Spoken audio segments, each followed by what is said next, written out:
Good afternoon, everyone, and welcome back. This is Daily Trading Analysis with a quick market update for today, June the 6th.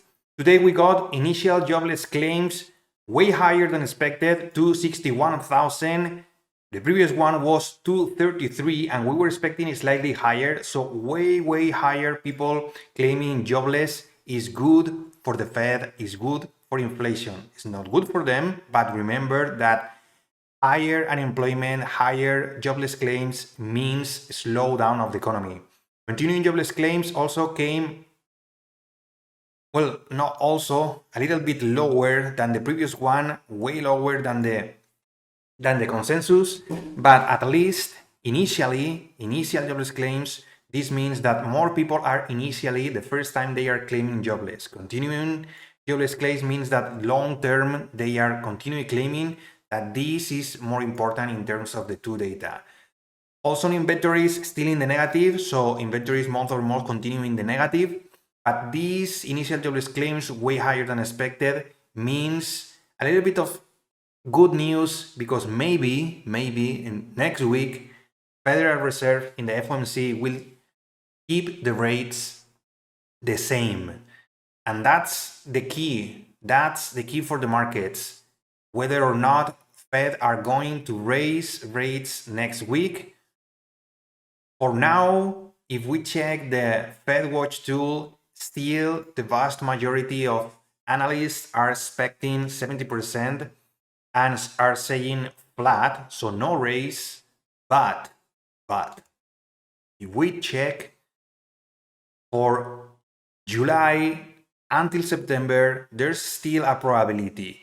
So the thing here to understand is that in the next two meetings, they are going to raise one more time, either this one or the next one. Markets think that they are going to not pause but skip the rate hike in June, but they will most probably raise again if data is not progressing to the downside in terms of inflation. So don't think about a pause. A pause is not that we are at the end rate. We are still trying to understand if the Fed has all the data to raise rates or not. Right now, the consensus is that skip in the next meeting, but most probably another 25 basis points at some point between June and September. So to reach the 525, 550. Understanding that is key to really think how the markets will behave in the long term for investors and also for big hedge funds. But we are traders, we are day traders. So let's see how we can capitalize. Obviously, this is the Nasdaq daily. The trend is still up. Yesterday we got a minus 1.75, but if we check last week low, it's exactly supporting 3 candles on the daily. And that's really important to see on the technical side, because we are trying to find some kind of support anywhere, because the key is higher lows being respected. Today looks like we are putting a nice trend. So higher lows, higher highs into the gap that we have since last year. On the Nasdaq, gap is 14,627 and gap fill is 14,775. This is the context on the daily. We are bouncing off this support that is last week high. If we go to lower time frames, the 1 hour or maybe the 2 hour, we can see that we are respecting this support. We broke on Thursday, we supported, and we are now trying to go higher. We couldn't go higher, we pulled back yesterday, but we found support at this specific level. If we go to the slowest time frame, let me first move this for the daily. If we go to the 1 minute, where we have all the settlements, the prior low, super important, that was respected when we got the initial jobless claims. This is the volume profile on the jobless claims. Look at this pre-market high. We chopped around, but two key things were respected. The settlement price, prior close and prior low, we were chopping around trying to break pre-market high, and the target was yesterday's midpoint at this level. It's not that one, it's this one. So basically we were targeting this level. That is the first move down, first leg down, consolidation, and then on the second leg down into the close.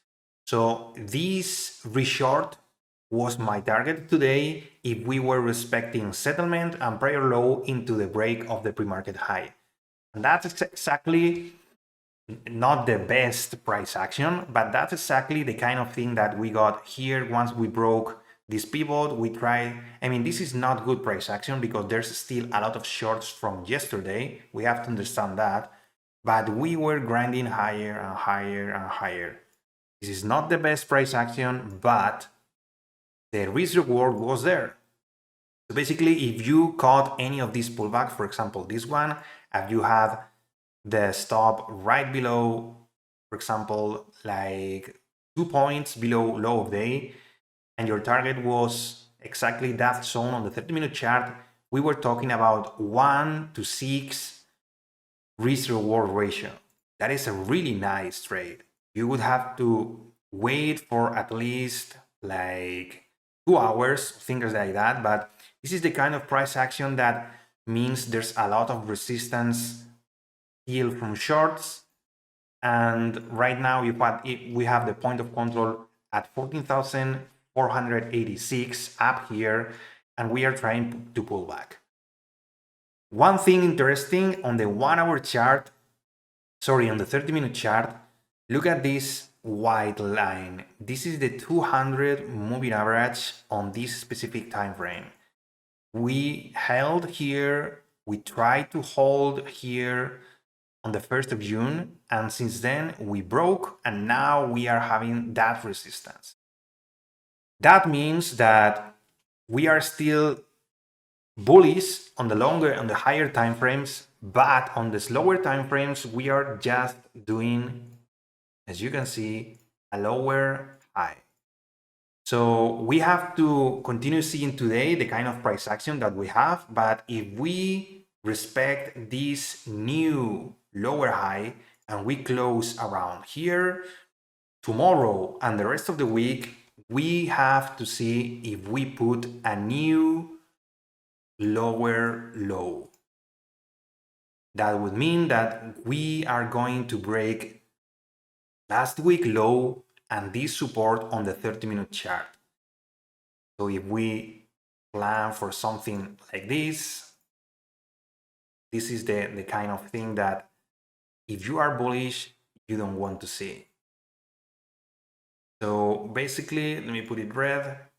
Basically, lower high established today, lower low established tomorrow. I don't think today we are going to break low day, but this is the kind of thing that you should be watching if you are bearish in the slower time frame.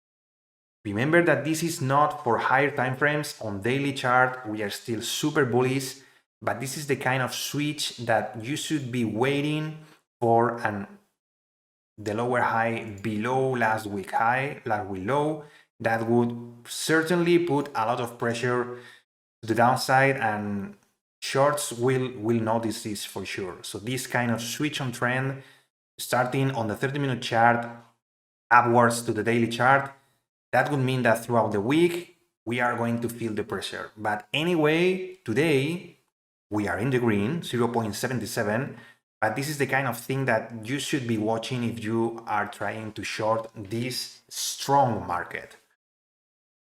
What else? In terms of, well, first, two things that maybe you are realizing Tesla is actually pushing towards this resistance at 235. This is one of the reasons Tesla and Amazon 3% Tesla, Amazon 2.25 in the green. This is the reason why the Nasdaq is trying to push higher. It's not super strong because Apple and Microsoft are not super in the green. They are still showing signs of pullback. But consumer discretionary for Tesla, Amazon, and oh yeah, Nvidia is still trying to put some nice things. Let me extend this a little bit. It's still up here holding. I'm not going to take part of this because I'm waiting for this move to retest the previous all-time highs and the fib retracement, the 61.8. Up here, there's no business for me. So Nvidia, Microsoft, and Tesla, Amazon, consumer discretionary, and Nvidia are pushing this market, are holding basically this market. XLY, it's 1.13. XLK is 0.56. And the rest are 3 in the green, 3 defensive sectors: utilities, staples, and defensive and healthcare. All these 3 sectors are defensive, and financials is not having a good day. They are still mostly in the red. But I've been telling you these kind of things in these videos throughout all this week. I'm waiting for the rotation from the tech to the rest of the market. So is the rest of the market actually getting love? Well, this is the RSP, the S&P 500 equal weighted ETF. It's actually in the red. And how about breadth? This is good. This chart is the percentage of stocks above the 200-day moving average. As you can see, we gapped up and we are now at 52%. We are actually, I remember telling you guys down here at 40 that until 50, there's no way investors are going to let these stocks down here. So the rotation from the overvalue, high price, overextended Nasdaq tech stocks, they are actually investors and other traders, swing traders, for example, they are getting into other stocks. Are we seeing that on the Russell? No. Not at all today, but we are seeing the breakout and breadth is improving. So actually the market is rotating into other parts of the market. Remember that Russell 3000, there's a lot of stocks. Nasdaq is only 100 stocks, S&P 500 stocks, but there's a lot of opportunities on other stocks that investors and swing traders are willing to take risk on. And that's why Nasdaq is now feeling some kind of pressure. There's an outflow of these overextended levels because there's no way you should be, as investors, trying to buy it up here. You should be looking for better deals down here at support or things like that. You know the deal, right? But the breadth is improving. So I'm actually happy seeing that the green, the bids, the demand is coming into other parts of the Nasdaq on the markets, and Nasdaq is not the only one pushing this market. We want the entire market, the entire sectors to push up. That being said, remember that these 3 sectors, utilities, staples, and healthcare, those are defensives and those are in the green. So let's take a look in the last 5 days, how are they performing? Because if we see rotations into defensives, we are not seeing only a rotation out of the Nasdaq. We are actually seeing defensive posture. So this is the 5 days on the sector fund. Energy up 5%. Then we have XLB, industrials, consumer discretionary, and actually we have utilities 3%, healthcare and staples still down here. So we are not seeing yet that kind of rotation. On the 3-day, defensives are in the middle of the pack of steel, healthcare, and staples are down here, and today is just up here. So we are not seeing that kind of rotation. We are safe. I'm watching this. I'm watching these rotations because the big investors, the big hedge funds, big fund managers, big banks, if they want, they need to have money on the markets. And if they think that Nasdaq is no longer at good values, they need to move that to better deals. Are they going to small caps? No way. They are going to defensives. They are going to those that slowly are grinding and are better in the uncertain circumstances that maybe we are going to have in the upcoming weeks with the CPI. But we are not seeing that rotation yet. Let's do a final analysis on the typical one. Dollar is actually pretty bad today.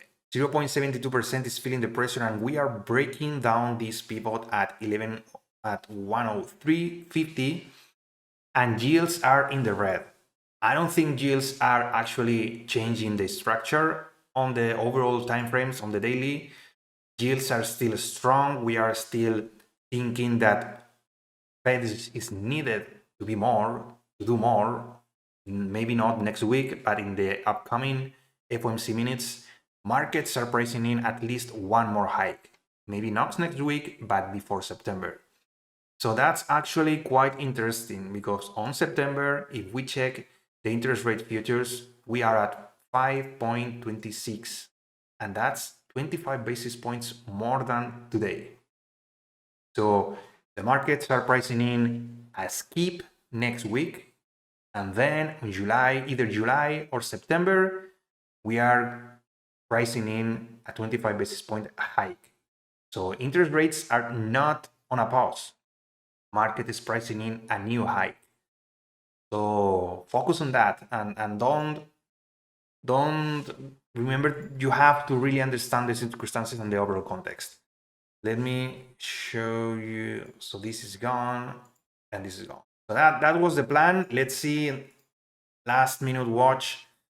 Well, we are pulling back.